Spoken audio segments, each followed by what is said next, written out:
That's, right, because piano's set up like this. This is C to D. That's called a whole step because there's a note in between them. From D to E is also a whole step because there's a note in between. From E to F is not a whole step because there's nothing in between. Those notes are adjacent directly, nothing's in between. So this is called a half step. From F to G, what kind of step is that? Right, and from G to A, what kind of step is that? Whole. And from A to B, what kind of step is it? Whole. And from B to C? Half. Half, right? If I go from C to this very next black key, it's a half step. If I go from this black key to D, it's a half step. This note, when I'm going from C up to this note, this becomes C sharp. Okay? If I'm going from D down to that, it becomes D flat. So every note essentially has two names. Like this is C sharp and D flat. This is D sharp and E flat. This note F is also the same as E sharp, right? This is F sharp and G flat. This is G sharp and A flat. This is A sharp and B flat. And this is a B, but this is B sharp as well as C. Does that make sense? Right? So the relationship is either a whole step or a half step when you put it together in a series. So when I go through the major scale, a C major scale doesn't use any of the black keys. That's why we use it for examples all the time, right? The pattern for every major scale, wherever I start it, is whole step, half step, whole step, whole step, whole step, half step. Okay? If I come down here, this is B, this is A, this is G. Let's just do this for now. Let's do a G scale. Right? You all agree that that's G? Mm-hmm. Right? It's the same place as that G. So when I go from G to A, that's a whole step, which is what I'm looking for to make a scale. When I go from A to B, it's another whole step, which is what I need for a major scale. The next one's supposed to be a half step, and check it out. We're good to go. Still a half step. And then from here to here, a whole step. From here to here is a whole step. And now from here to here is supposed to be another whole step. But this is only a half step. So I have to add to the key of G, I have to add one sharp on F. I have to add an F sharp, so this is the note that I would choose instead of that one, to make it fit the pattern. When I make this F sharp, the next step I'm looking for is a half step. And look, because I sharped it, I do have a half step left, and I'm back at G. So the key of G has one sharp in it, and that's why. So it fits that pattern, right? Now, music was invented by scientists, basically, who understood the frequencies of pitch. So every pitch has a vibration. That's what makes it sound, right? It's a sound vibration, and that vibration has a particular speed. Only one I happen to know off the top of my head is what's usually used for tuning, which is A. This A right here is 440 vibrations per second. This A down here is half of that. It's 220 vibrations per second. This A up above here is twice as much, 880 vibrations per second, right? And so then it's all little tiny little subdivisions within the doubling. When it doubles, that's called an octave, right? So, when a pitch is created, that's 440 vibrations per second. But it also creates what's called a harmonic series, because besides the main sound wave, there are secondary wave patterns, right? Because it doesn't just sail through the air one single pattern, it creates secondary patterns as it goes. The first harmonic is at the octave, and then at the fifth, and then a fourth above that. Long story short, there's a video, it's by Leonard Bernstein. He Leonard Bernstein's famous conductor, famous concert pianist, famous composer, wrote West Side Story, right? I'll link it in the description. Huge. Leonard Bernstein used to also be a music educator. He used to use, he had the New York Philharmonic on stage behind him, and he would sit on the edge of the stage and he would teach to a group of tiny children everything there was to know about music from this like immense genius in the music world. And he'd say, "Oh God, Chuba, can you show him that?" And these are like the best musicians in the world. "Can you play this for this 5th grade class?"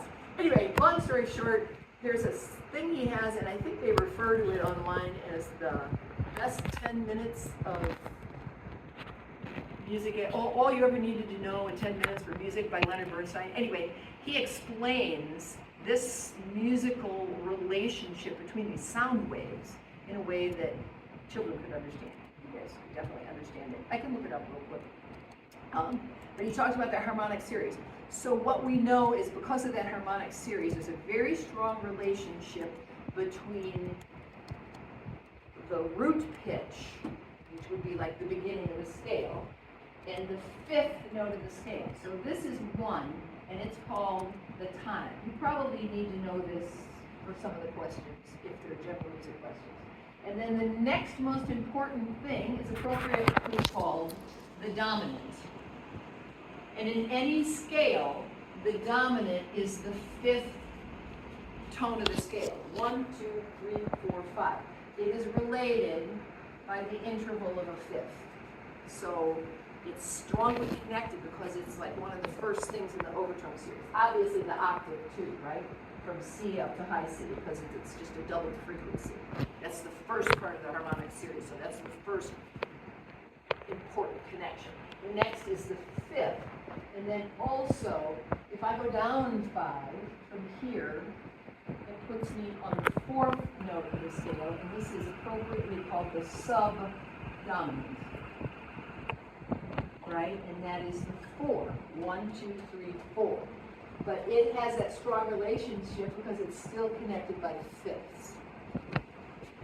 I don't want to go into this as this takes a long time, but if I start in the key of C, which has 0 flats and sharps, and I go up 5, 1, 2, 3, 4, 5, the key of G, we just discovered, has 1 sharp.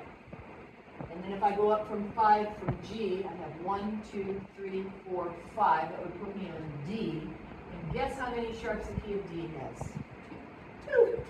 And if I go up from D, D, E, F, G, A. And we'll have 3. So forth and so on. If I go down 5, if I go from C down 5, C has 0 flats. But if I go down 5, I come to an F, that note is F, and it has 1 flat. So this is sharps, and these are flats. And if I go down from F, a perfect 5th, it puts me on the note which is B flat, and that will be 2 flats. One of them is the name of that. One of the flats of the 2 flats is B flat, and the next one is E flat. And then I go down 5 from there, and it puts me on E flat. And the flats are B flat, E flat, and A flat, and so forth and so on, right? So what happens if I start here at key of C, and I keep going up a 5th, up a 5th, up a 5th, up a 5th, up a 5th. It's called the circle of 5ths. It'll bring me back where I started. It's the same thing with the flats. Because music is a science, and it's perfect. It's amazing. All right, so that's just kind of generally what you need to know. This scale pattern here is a major scale pattern. The first note of the scale, whether it's major or minor or there's 3 different kinds of minor scales, it's called the tonic. It's like home base, right? It's the home plate. The next one is a 2 chord, it's the second note of the scale. It's called the supertonic, because it sits right on top of the tonic, right?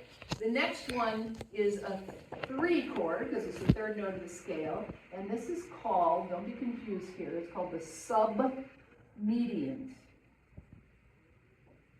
right? So if you think of a mediant, you think of, like, if we had 3 things, sometimes it's a middle, right? So think of this sub-median, and this will make more sense in a minute. We have the subdominant is built on 4. The dominant is built on 5. This is 6, and this is the oh crap. Wait a minute, sorry. My mistake. This is the median, and this is the sub-median. Right? So this is up 3, this is down 3. It's a sub-median. And then there's 7, and this is called the leading tone, because it can only go one place. It has to go to 1. And this is 1 up the octave. Right? So we're back to the time. The leading tone is called that appropriate so because it always leads back home. Now, you got all this? So I can erase those little arrows that I wrote? Yes? Right. Is anybody in music theory or have you taken it from Borsman? I know some from my sibling Okay. Well, who's taken it. I've never taken music theory, but we haven't come very far with this. you did it? Yeah. Okay, good. I'm glad. We had to do the scales of the hidden temple where we had to learn all of our major scales.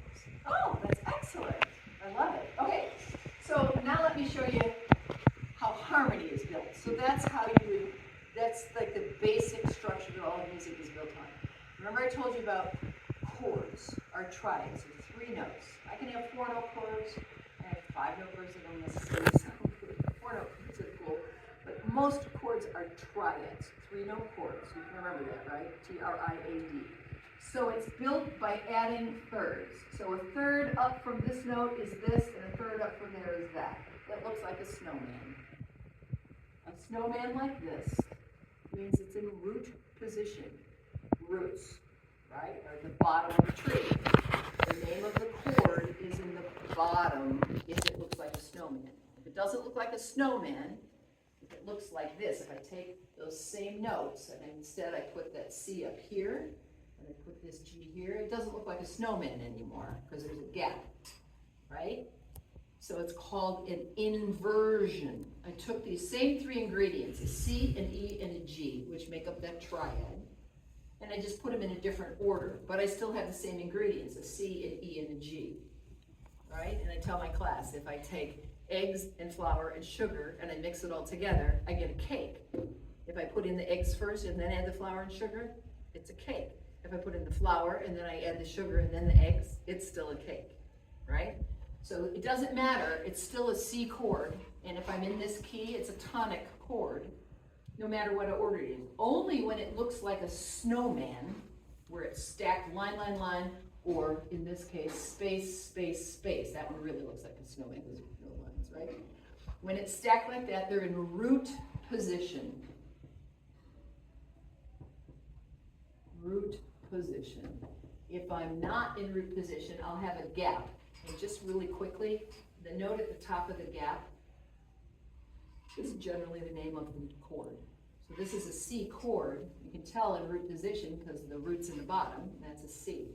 But here, the root's up here at the top of the gap, right? If I inverted it another way, if I did this, and now the gap is here, C is still at the top of the gap. So that's like a shortcut way to find out what the name of the chord is, okay? So here I am in my root position tonic chord. Now I'm going to build a chord on the 2 chord. These chords are all combinations of major thirds, like do, mi, and minor thirds, like do, mi, right? Any combination of those makes a triad. And so if I stack a major third and then I put a minor third on top, I get, that's a minor third. That's a major third. So I have a minor third is do to mi, and then major third, do, mi, and then minor, mi to so, and that makes a normal major chord because the major third is on the bottom.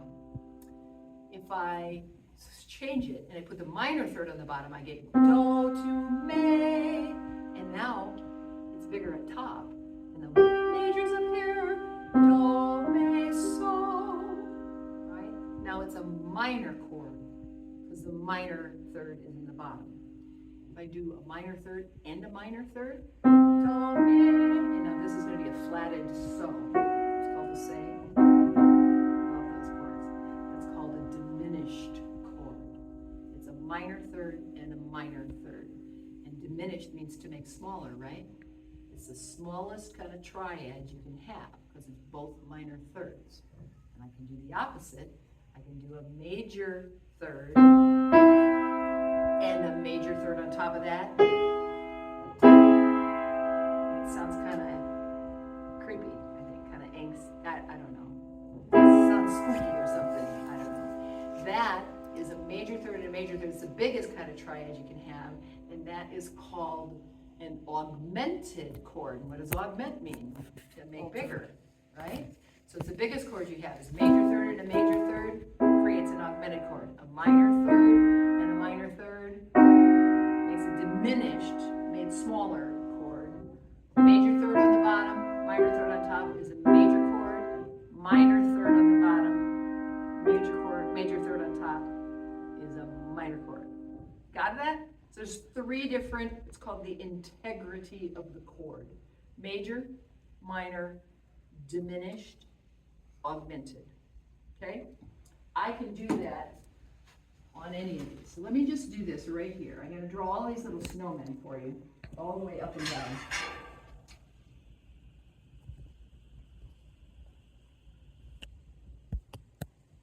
So these are all the chords in root position.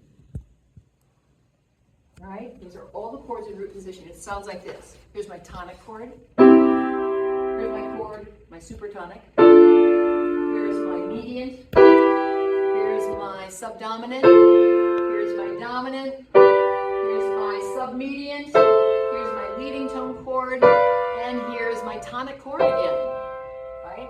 What I just did is I played the chords of the diatonic scale, because this is a diatonic scale. Right? I will tell you, notice that the Roman numerals aren't always big ones, right? This is a big one. This is a big one. I should make it, right? Because those happen to be major chords naturally. In other words, this is a major chord, that is a major chord naturally, but a chord built on D, if I want it to be a major chord, it has to have an F sharp in it. So it's not a major chord. It's a diatonic chord in the C scale, right? So that's why we have those different kinds of Roman numerals. It has to do with the integrity of the chords that are created when I just make a snowman. Make sense? Okay? If I change all these, I can do...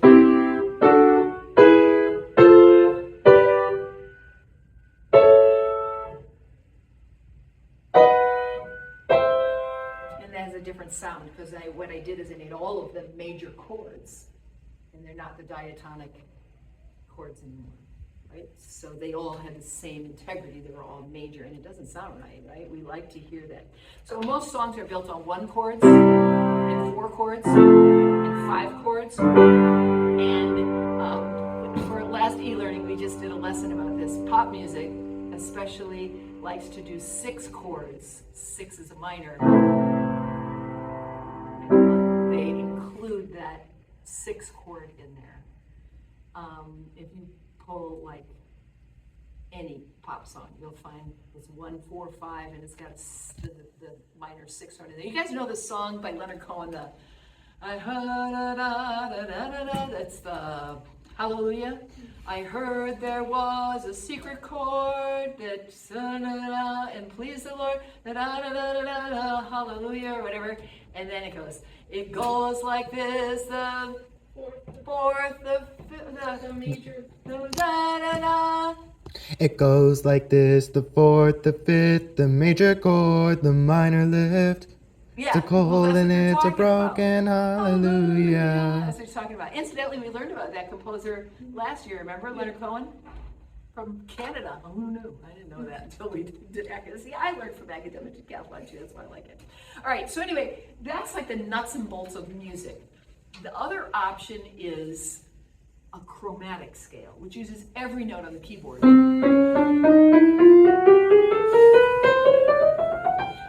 all half steps. So everything is equidistant. The beautiful thing about it is because everything is equidistant, you can't really tell where, I mean, there's no tonic, there's no root of a chromatic scale. I can start it anywhere I want, right? Which note's the most important? Who knows? So it's used for lots of different purposes, but it's also a good way to kind of, for lack of a better explanation, segue into a new key, or right? And it happens a lot. So in your music, if you're looking at a piece of music and you see lots of accidentals, flats and sharps and natural signs thrown in there, somebody's messing around and using what's called chromaticism. Chromaticism is a fancy word for moving by half steps. They're using notes that aren't part of this diatonic scale. They're using notes that don't belong to the diatonic scale to kind of maneuver around and make it more interesting and colorful. Okay? All right. Chromatics. Well, they're harder to play. Yeah, because there always runs for us. Your clarinet? Flute. Oh, duh. Yes, I knew that. Yeah. Well, it's not so bad. No, but they always throw in weird ones, so then it's fine. And then you'll get like a weird note thrown in there, like an F sharp. You get to use your little I know. paper. Anyway. All right, so that's the basics of like the nuts and bolts of the music theory part. They might ask you about form. Musical form just has to do how songs are put together, like how they're structured into sections, right? At this time period, in this colonial time period, whether you're in the United States or whether you're in Europe, like classical music at this time is from the classical era. So like we talk about classical music and we mean it's lumping together like music by Bach, which is actually the Baroque era, and music by Vivaldi, which is the Baroque era, and music by Mozart and Haydn, which is the classical era. But then you've got Beethoven and Schubert and Schumann and Brahms, and that's all the Romantic area, and we all call it all classical music. But the classical period is roughly 1750 to 1800, about that 50-year period, kind of a small little thing. If you remember the history of music, you two, the history of Western music, remember what I'm talking about. So it's the shortest period, and it was like volumes of music because we had a couple heavy hitters in this time period, same as what we're talking about for Decathlon. And that is Mozart and Haydn. And Beethoven was born in 1770, so he was composing by 1788, 90. He was starting to like make a name for himself. But the thing about classical style is that everything before that, for a composer, they were employed there, they paid for your living expenses, they paid for everything you needed, and you just composed whatever they asked you to compose. Oh, we're gonna have a special festival, we need some dance music, and oh, my daughter's getting married, so, write some really nice music for her wedding, or let's have a concert and invite the next door something or other over, and so write some nice new music for the guests. So that's what a court composer would do at the time. He'd write music for parties, events. Then there's also a church. Most courts had a church within them, so you might have a court composer who wrote the party music, and you might have a court composer who wrote the church music, depending on the size of the court, right? We also had just independent churches, so pretty much everything in Europe at this time, we had the Lutherans, but there are a lot of the rest of it was Catholic Church, and in this time period, Europe was the Austrian Empire until 1779 when they had the revolution, and then Europe started to split up into like individual countries. So if I'm funded by the court and I'm funded by the church, I don't have to worry about anybody liking my music except for the king and queen and the other people that are in charge of the church, right? But all of a sudden, now, as you move into the mid to late 1700s, there's this, not uprising yet, but it's this unhappiness and discontent in the general populace, they weren't even middle class, they were like the peasant class. And they were getting ready for the French Revolution. And they were unhappy with the tier structure, the class structure, with the aristocracy is up here, and they can do whatever they want, and they call all the shots, and then we're here starving to death, and the well water that we use and that we're getting down the street is contaminated and has typhoid, and everybody's dying, and royalty doesn't care at all. So this was all throughout Europe, and so there was unhappiness, and consequently a lot of like those court positions and church positions start to kind of go away for musicians, and they become freelance artists. So now it's like not a big thing. A lot of professional musicians are freelancers. Back then it was like really a new idea. So a guy like Mozart, his dad hooked him up with a really good job, and so he worked for a archbishop, because there was no separation of church and state. So this guy in charge was half nobility and half church. And Mozart worked for him, and after a few years he was like, I'm sick of this. I don't want anybody telling me what to write. I want to write what I want to write. And so he started freelancing, and he just lived in Vienna, and he just composed what he wanted to write, and he started getting commissions. Well, if you're going to get paid by commissions, everybody needs to like your music. It has to be popular. And what do people like best? Common, uneducated people. What do they like best? A good jig. They like simple music. And they also like music that has a lot of repetition.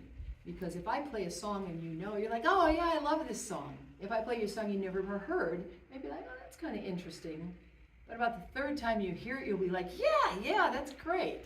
People like what they know. And Mozart and all the other guys during that time period knew enough that if they wrote music that had a lot of repetition in it, it would be more accepted and more popular.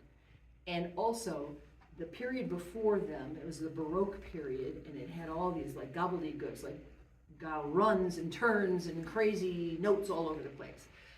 So Bach, who's one of the greatest composers from the Baroque period, and Handel, an example for Handel, he wrote, let's see, for unto us a child is born, unto us a son is given, unto us a son is given, right? It comes from the Messiah, it's a famous choral piece, but then it's,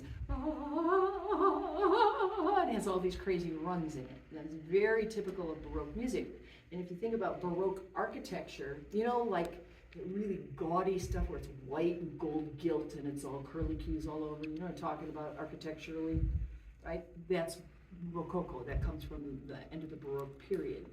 And so everything was like gobbledygooky, and people bought into that gobbledygooky stuff because that was elevated, it was important, it was royal. But in the classical period, they were moving away from that, and they wanted things to be simpler, and the music consequently doesn't have as much of that gobbledygook. It might have a run, Mozart loved runs,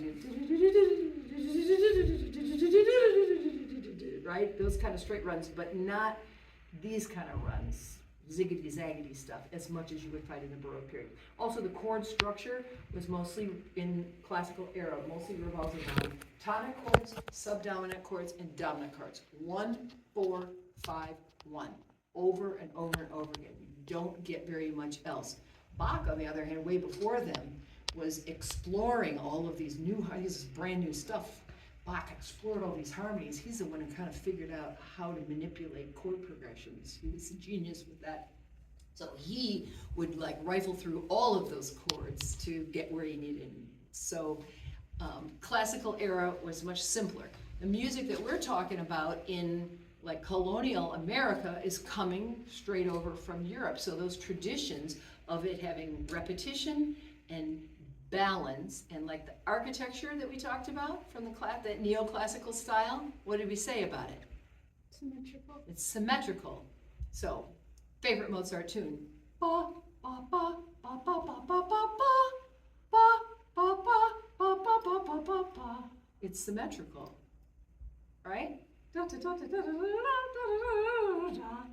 Comes back right down to where he started. So the music was organized in the same way. It was predictable, if you will. And also, they used form. I talked about that before. The basic form is like chunks of music, and typically in this time period, they liked A, B, A form. So the A section, and then something that contrasts, and you go back to the A section again. And so you get this perfect symmetry. So that was very, very popular form. It later becomes, they may ask you this, it later becomes a little more advanced version of that, and it's known as sonata form. And if you guys have all done like short stories and stuff, right? So you have an exposition, and then you have like the body of the story, and then you have the conclusion, right? So in music, we do the same format. The first part is the exposition, just like in literature. And the middle section, where it's all the plot stuff happens, that's called the development. And then when you come to the end for the conclusion, it's called the recapitulation. And you know what it means to recapitulate, right? You bring stuff back again. So just like in a short story, in your exposition, you introduce your main characters, right? And you sort of set up the place and the mood. That's what you do in music. In sonata form, I start with the exposition, and my main characters are, and the main characters are the subject 1 and subject 2, or the main themes, right? So I have 2 main themes, like my 2 main characters, and I also set the mood. I know what key I'm in, and I also know what tempo, if it's going to be fast or if it's going to be slow and moody. So that's my exposition. Now I know my main characters, I got my mood, I got my setting, and now I move into the development section, the B section. I take those 2 themes and I play around with them and I intertwine them and I move them into different keys. Move into the relative minor key or move into the dominant key, right? But I'm still using pieces of those 2 themes. So it's like those 2 main characters interacting with one another. Right? There's some conflict. Oh no, are they going to resolve it? And then they resolve it. And then finally, we're back to the end, the recapitulation. But the recapitulation is not going to be an exact duplicate of the exposition. It's going to be a new and improved version of the exposition, because I bring those same 2 themes back in much the same way. But I learned a few things about those characters in the development. So it's going to be a little bit more highly developed version of the exposition, right? So exposition, development, recapitulation creates what we know as sonata form. Now that's very simplistic. Sonata form now is like you start in the tonic, you move to the dominant. It's very particular about how you move through all that, but that's a general idea, and it fits in with the symmetry that's part of this time period, right? There's another kind of form that you need to know about because it was used for all of these hymns, for all of the stuff that was in the Psalters, and it's called strophic, S-T-R-O-P-H-I-C, strophic form. And if you guys have studied poetry, what's another name for a stanza? Right? So like a Shakespeare's sonnet has a stanza, another stanza, right? What's another name? No, a strophe, S-T-R-O-P-H-E, a strophe, right? And it's just, like I said, it's just a stanza. It's like a verse of poetry. So strophic form is verse form. So musically, it's A section, A section, A section, A section, over and over again. And that is used for folk songs, and it is used for hymn tunes. So all of the hymn tunes that we talk about are in strophic form, right? I don't know, I'm trying to think of a hymn tune off the top of my head.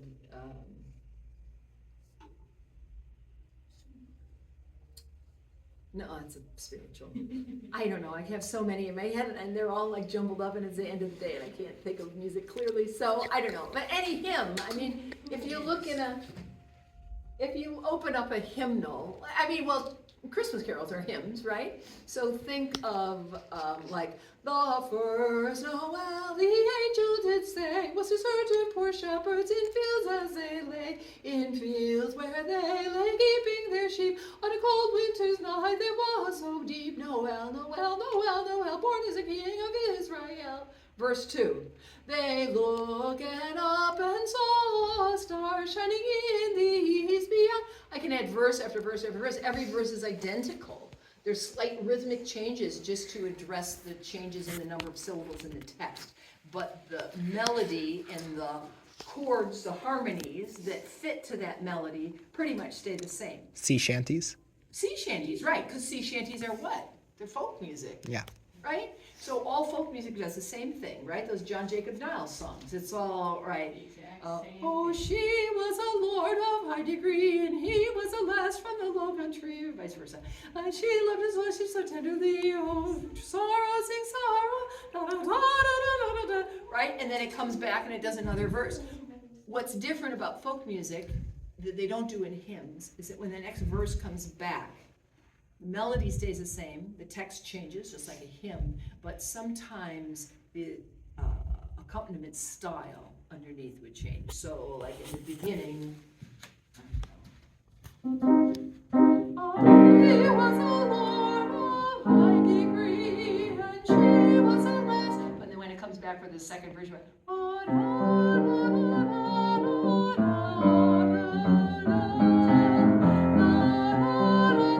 same chords, same harmonization, same melody, different text, but now I'm doing a little different accompaniment figure, but the basic stays the same. It would still be considered strophic form, okay? So that you need to know because that does tell you everything about the music that comes from this particular time period. All right, so my outline here for basic elements of music, sound and music. So sound meaning those vibrations we talked about with the overtone and the harmonic series. Music is sound organized in time. When we talk about that, we're really referring to rhythm, right? So pitch is the vibration, overtone series, the harmonization, the melody. That's all has to do with pitch. Rhythm pattern has to do with the duration of pitch. So is it ta, ta, ta, ta, ta, ta? Those are short notes, right? Same time period. Beethoven's Fifth Symphony. Ba, ba, ba, ba, ba, ba, ba, ba. The theme for that movement of the symphony is not those pitches, it's the rhythm pattern.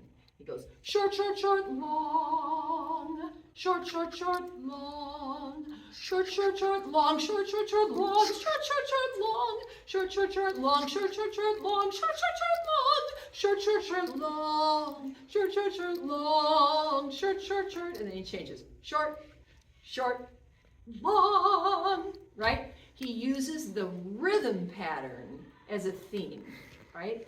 So rhythm is a very important element, right? Anyway, so that's how music is organized in sound, and that has to do with rhythm. You know your rhythm, you know your rhythm. And Wyatt, if you remember anything from choir, you should know basic rhythm too. Whole notes, half notes, quarter notes, all that. Yep, okay. The physics of musical sound, the sound waves, we already talked about that. Instruments as sound sources. What's the only instrument made by God? Voice. The voice. The human voice. The only instrument made by God. Everything else is man-made. Anyway. How do you feel which about is that? why. I wish they never would have made the flute. Why? What? I played the flute for 7 years. You know? I played the flute too. My mom. And you understand what rhythm is, and you know everything you ever wanted to know about harmony. And do you know what a staff is and a grand staff? So a staff, 5 parallel lines that run across the page, you can put notes anywhere on it, right? Line notes, space notes. If I have a treble clef sign, that tells me treble clef sign is also called the G clef because, oh look, I drew it right. I draw them sloppy so they're not always right. The curlicue in this is right around the G line, which is right here. So that's called the G clef. A bass clef goes like this. And the curlicue and the dots surround this line It's called the F clef because this line in the bass clef is F, okay? Then there's all kinds of, there's like, if you play other instruments, or sometimes they'll do like this little bracket and it'll have like a point like that. Wherever the point is, that's C. So if I take this little thing and I draw it down here, I don't know, I didn't draw a little bracket. Wherever the point is, so now they want this as C. If I have this one, then they want this C. Sometimes they'll draw it down here. Now they want the bottom line C. So you can move the clef around wherever you want, and that just tells you where C is, unless it's an F clef or a G clef. Justice for our alto clefs. Right, exactly. So there's Justice alto for clef, alto clefs. viola, right? All like specialty things. Old music uses that. Nowadays, they'll put everything in treble clef or bass clef, or Unless you're a cello player. right. So anyway,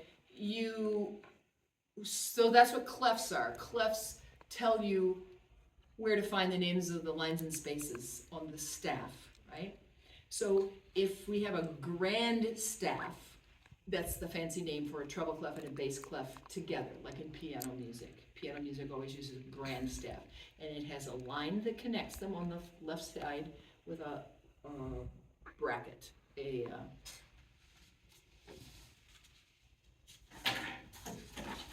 the piano part right here is the grand staff. It's the treble clef, which is the G clef, the bass clef, which is the F clef, and it has a line that connects and a soft bracket. Vocal parts or instrumental parts above might have multiple, like if this is a orchestra score, this whole thing could be like the same measure but with all different instruments on each staff, and they'll have a hard bracket. But the soft bracket is the grand staff, like for piano music, okay? And let's see, pitch frequency, octaves, you know what an octave is. Pitches on a keyboard, pitches on a staff, pitches on the grand staff. We've got the general idea. Overtones and partials, right? That has to do with the harmonic series that we're talking about. Partials have to do with instruments, which this is kind of out of my ballpark, but like certain instruments are pitched in, it's so hard to explain. I don't even know if they can explain it, but a flute's a C instrument, right? So she blows into her instrument and she sees a note on the page. If she sees an F, she puts her fingers down for an F and she gets an F.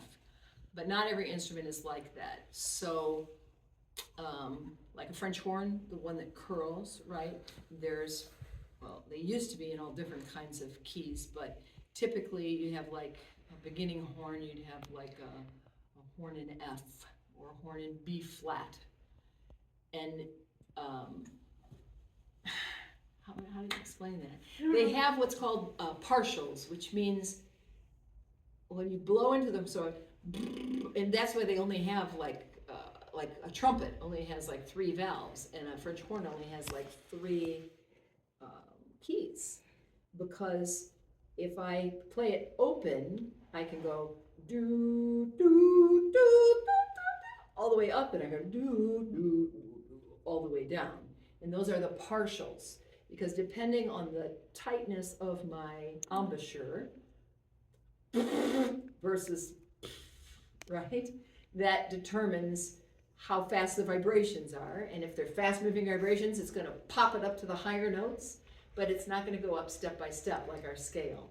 It's going to go up by partials, okay?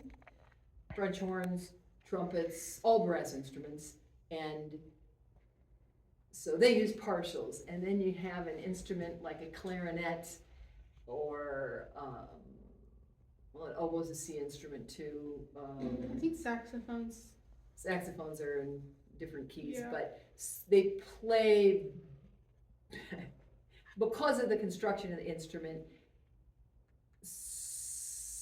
If they played it as a C instrument, it would sound weird. I don't know how else to explain that. You have to ask the band guys about that. But so they're pitched in different instruments. But I just want you to know what partials are. So that's how the instrument sort of the notes that occur naturally in the instrument just by changing the air pressure.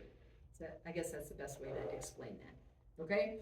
I talked to you about, you know that there's 12 possible pitches. So if I take that octave and I go from C to C, or from D to D, or E to E, there's 12 pitches in between. So if I use every white key and every black key, C, C sharp, D, D, right? C, C sharp, D, D sharp, E, F, F sharp, G, G sharp, A sharp, B, and now I'm back at C again. 12 possible pitches, right? So that is how the octave is divvied up into 12 little pieces, all called half steps. You know about scales, you know about the leading tone, the tonic, the dominant, you know what intervals are, it's just a distance between two pitches, right? Intervals of the major scale, so from the first note to the second note is an interval of a what? 1. No, 2. 2, because you always count the first one first. So the first note to the second note is the second note. The first note to the fourth note, what interval? 4. 4. First note to the seventh note. 7. Right, how about the fourth note to the sixth note? 3. Right, I thought you were gonna say 2, because 4 to 6, right? We think, oh, 6 minus 4 is 2, but it's 4, 5, 6, right? So if we go 5 to 8, 5, 6, 7, 8. Right, okay, so intervals of major scale, minor scale, blues inflection, I'm not going into that, we didn't have the blues sheet, they hadn't encountered the blues. Range is how high or low something is. So my range is like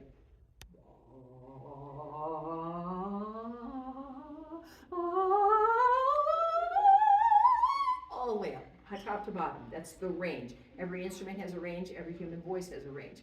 There's something called a tessitura. It's a beautiful Italian word, and it's like if I take all the notes of a song and I average them together, I get the tessitura of the song. So if I have a song that has... Sorry, I have to show you something. Oh!